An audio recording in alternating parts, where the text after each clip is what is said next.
um, and a very warm welcome to this week's virtual media interaction.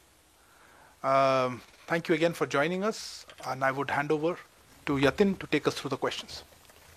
Gautam Lahiri is asking, when Prime Minister will address virtual session of UNSC, what will be the subject, and is it only maritime security?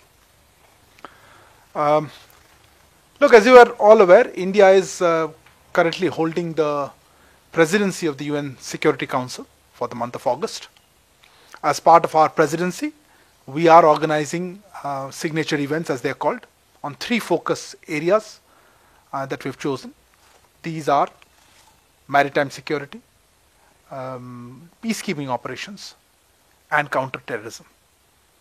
On August 9th, this Monday evening, our time, PM will preside over a high-level virtual open debate of the UN Security Council on the topic Enhancing Maritime Security, a case for international cooperation, under the agenda item Maintenance of International Peace and Security. This would be the first time that an Indian Prime Minister would be presiding over a meeting of the UN Security Council. On the other two focus areas, where the signature events will take place later in the month, we are of course planning physical meetings, and we hope that External Affairs Minister Dr. S. Jaishankar would be able to travel to New York to attend them. We will continue to provide you more details of these events closer to the date. Yatin? Next set of questions is on Afghanistan. Jay Prakash from Dainik Jagran is asking, UNSC would be discussing on Afghanistan issue tomorrow. What would be India's stand? Ameya from Sarkari Tel is asking, what is India's response to new evolving security situation in Afghanistan? What is the present assessment of the situation? Narayanan from German TV ARD is asking, has India got any official request from Afghanistan for supply of arms to keep security of the country? Daria from Sputnik has a question. Is India on board with the US when it comes to Priority 2 refugee visa program, which calls for vulnerable Afghans to be in third countries to apply for a US refugee visa? Certain governments have expressed fears that it could lead to refugee crisis in the region. Manush from PTI is asking, how does India see Russia once again not inviting India to Troika Plus meeting on Afghanistan? Does Russia keep India informed about the outcome of Troika meetings? We have similar questions from Pranay from ABP News and Praveen Gautam from Newspoint. Look, those questions actually cover various facets of Afghanistan relations. So let me try to break it up a bit. You are all well aware of our close relationship with Afghanistan. Our relationship is broad-based and it covers various aspects, including a strong development partnership component. We are also strategic partners, and our relationship is of course guided by the strategic partnership agreement that both countries signed in 2011. India has been supporting the government and people of Afghanistan in realizing their aspirations for a peaceful, democratic and prosperous future, where the interests of all sections of Afghan society, including women and minorities, are protected. We are closely monitoring the evolving security situation in Afghanistan, and we continue to call for an immediate and comprehensive ceasefire. We also, of course, support an Afghan-led, Afghan-owned and Afghan-controlled peace process. As regards the UN Security Council, the issue of Afghanistan will be deliberated there tomorrow, August 6th. You would have seen the press statement that was issued by the UN Security Council on August 3rd on the escalating violence in Afghanistan, and which actually echoes much of what we have been saying about Afghanistan. During tomorrow's debate, we will share our vision and perspectives on Afghanistan, and we look forward to productive deliberations on this important issue. On the visa policy of the US on Afghanistan, I really can't comment on it. And as regards Russia, our two countries, of course, share a special and privileged strategic partnership. We engage with Russia on a regular basis on Afghanistan. I think that covers broadly our perspective and the questions. Yatin. Shubjyoti Ghosh from BBC is asking, has Bangladesh agreed to India's request to allow clinical trials for Covaxin in that country? If yes, when is the process expected to start? We have similar question from Gautam Lahiri. I think both these questions refer to a proposal that was made last year.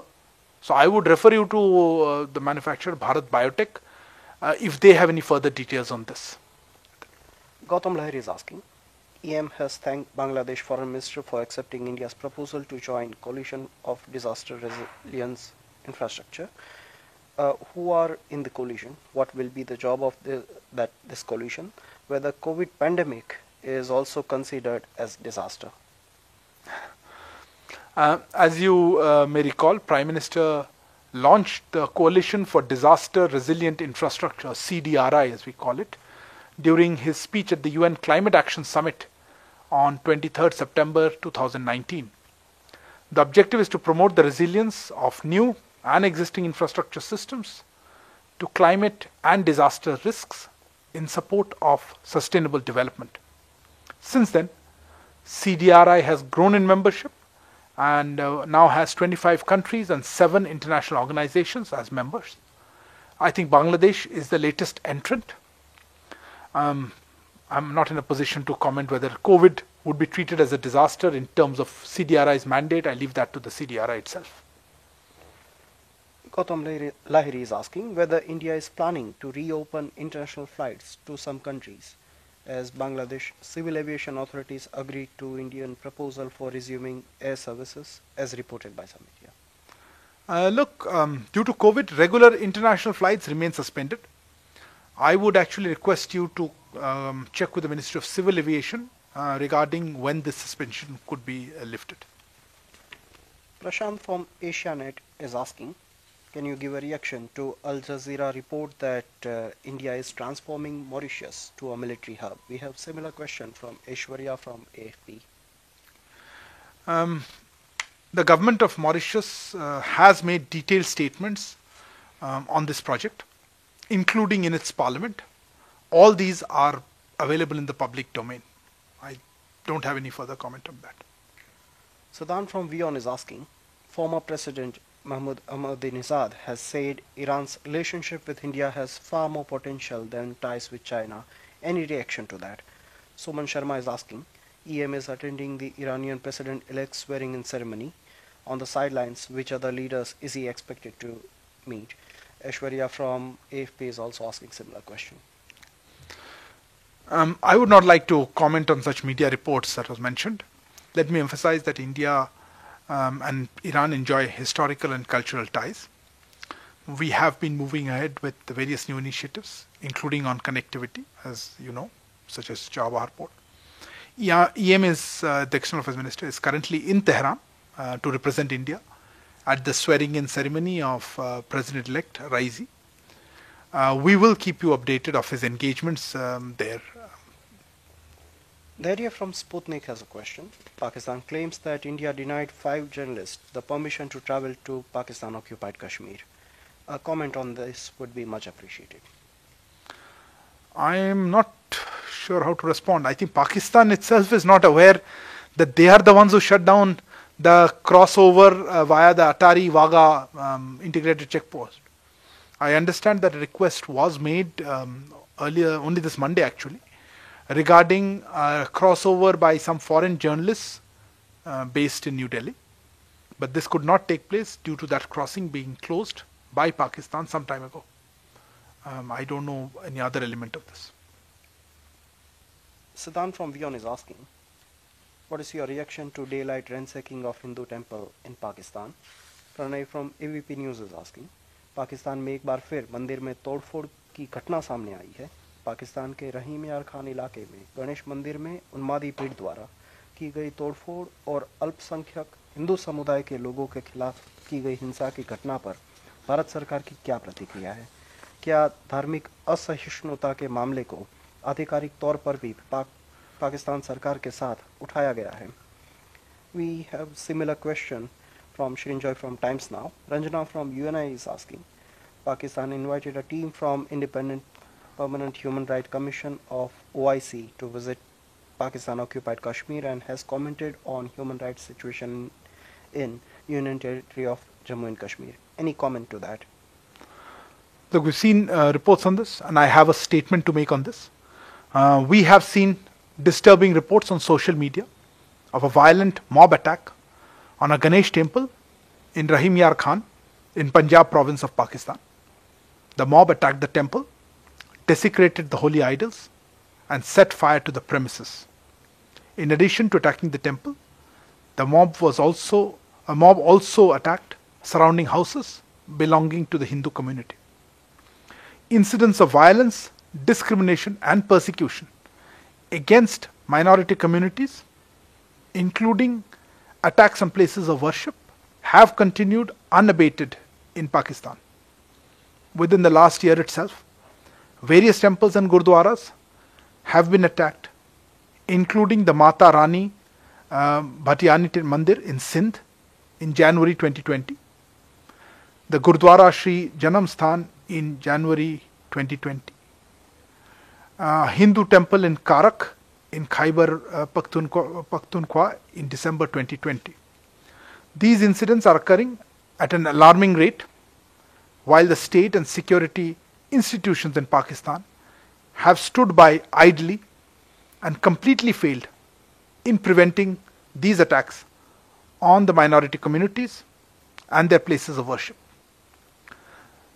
The Pakistani Chargé d'Affaires in the High Commission here in Delhi was summoned today afternoon, and a firm protest was lodged expressing our grave concerns at this reprehensible incident and the continued attacks on the freedom of religion of the minority community and their places of religious worship, and calling upon Pakistan to ensure the safety, security, and well-being of its minority communities. Moving on to the question regarding Jammu and Kashmir, our position is well known. Today is actually the second anniversary of our efforts towards building a new Jammu Kashmir. As I just outlined in our statement, recent incidents in Pakistan have yet again demonstrated how that country blatantly tramples over the rights and the safety and security of its minority communities. Yes. Shankar from India versus Disinformation is asking whether Brics NSA meeting will be held in virtual format in person. What will be major agenda of this meeting? As you know, India holds the current chair of Brics.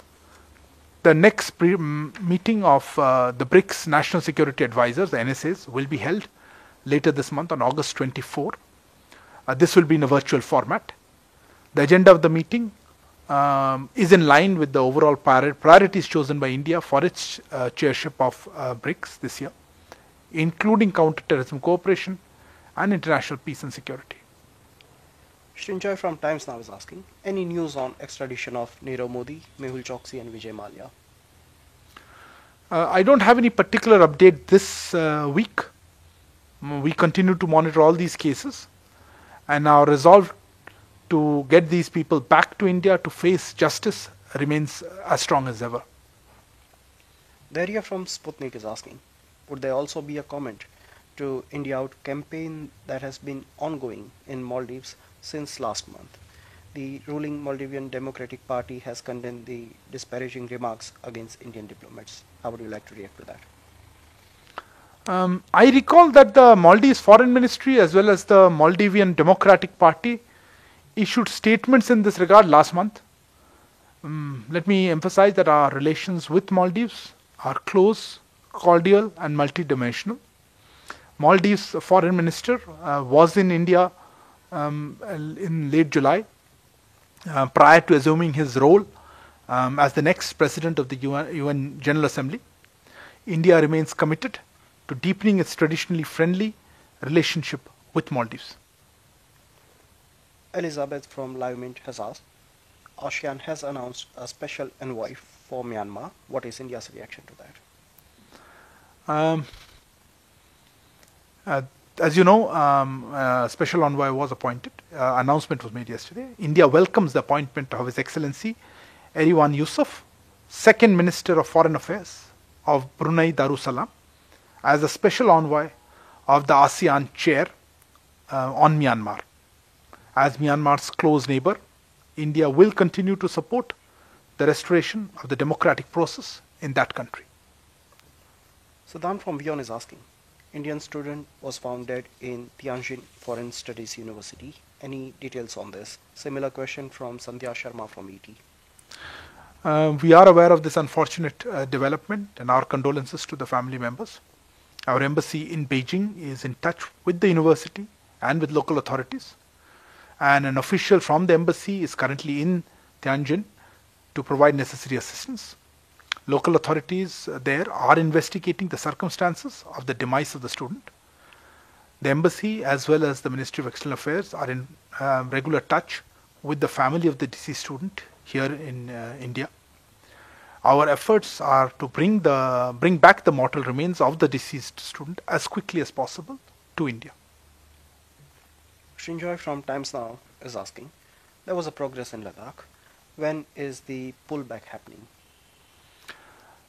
You would have seen a detailed press release that was issued after the talks on August 2nd. I would like to highlight that this was a joint press release by both sides. And as was mentioned therein, the talks were candid and constructive.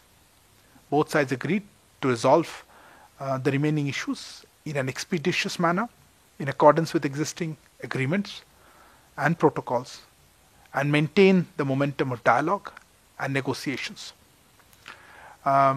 We will share with you further updates once we have them. Meanwhile, for any details on the military aspect of it, I would request you to contact our Ministry of Defense. Jay Prakash from Dainik Jagran is asking, what is the status of trade talks with EU, Britain and USA? We attach importance to deepening our trade and investment ties with these countries. However, the Ministry of Commerce is actually the nodal ministry for such trade negotiations, and I would refer you to them for updated status. Archana from Bloomberg is asking, could you tell us more about the discussions with Australia's Tony Abbott during his India visit? Well, former Australian Prime Minister Tony Abbott is actually visiting India from 2nd to 6th August right now as Australian Prime Minister Scott Morrison's special envoy to discuss trade and economic cooperation between India and Australia as part of the comprehensive strategic partnership between our two countries. He will also visit Gujarat to explore opportunities for expanding bilateral trade and investment, and naturally he will meet with various officials and other interlocutors both here and in Gujarat. Siddhan from Vion is asking, how does India plans to globally celebrate 75th anniversary of independence? Well, you are all aware that a 75-week-long Azadi Ka Amrit Mahotsav celebrations was launched by Prime Minister himself on March 12th this year.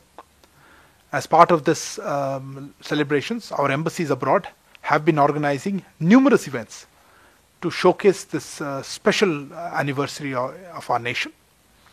A dedicated web page has actually been prepared by the Ministry of External Affairs, which provides a comprehensive snapshot of all events that are being organized globally. I would actually invite everyone to visit this web page, which can easily be accessed from the ministry's website. In fact, the landing page, and just click on Azadi Ka Amrit Mahotsav. I do hope you will see, and this page will continue to be updated, and I do hope you will be able to get a sense of the large number of events that our missions across the world are planning and have already implemented.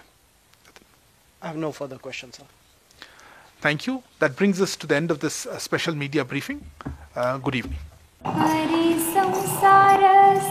बहिणाबाईंची जात्यावरची ओवी म्हणजे